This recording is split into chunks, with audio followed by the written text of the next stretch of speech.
Hey guys, I know we haven't done one of these in a while, but for this is pretty much our last week of Wilson instruction, and so a lot of this week is going to be me assessing what you know and don't know.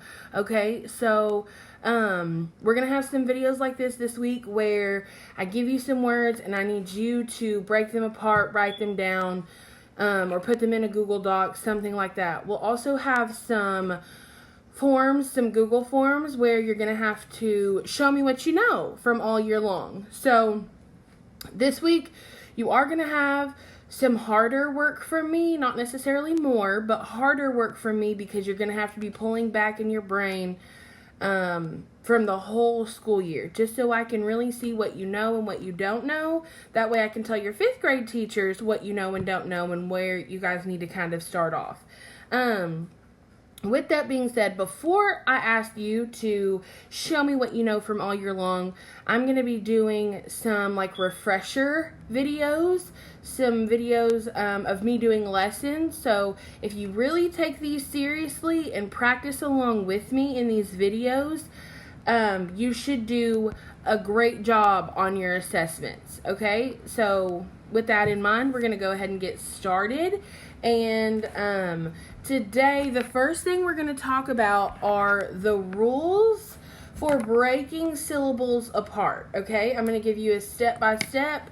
This is what you do first. This is what you do next. This is where you go from there. Okay, that way you can have this video to refer back to during your assessments or later on in the week for practice. So when you are looking at a word that is unfamiliar to you, that you do not know, the very first thing you find are the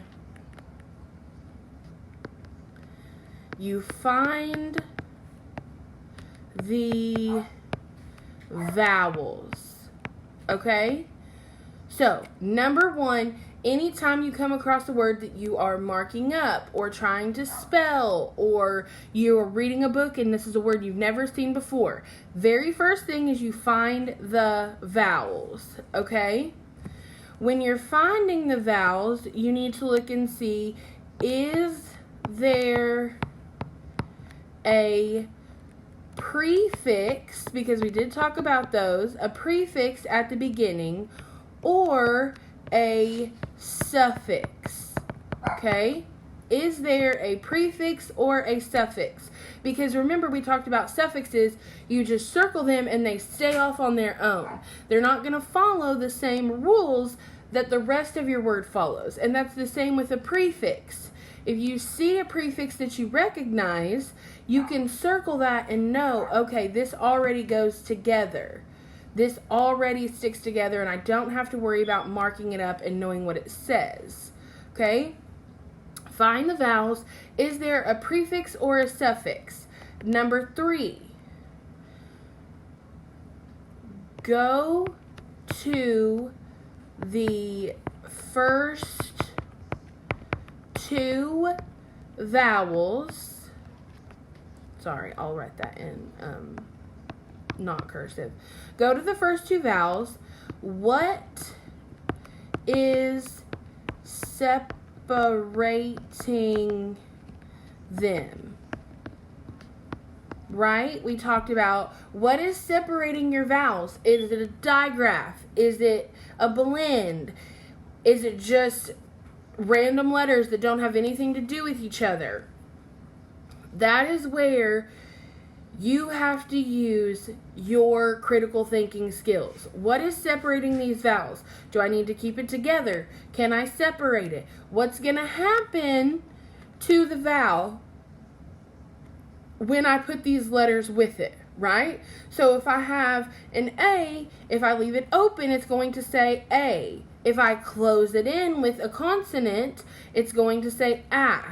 Right? So you have to really look at your word and your vowel, where it is in the word, and see what's going to happen when you separate, when you scoop those syllables. So go to the first 2 vowels. What is separating them? That's when you ask yourself, blend. Is it a blend? Is it a digraph?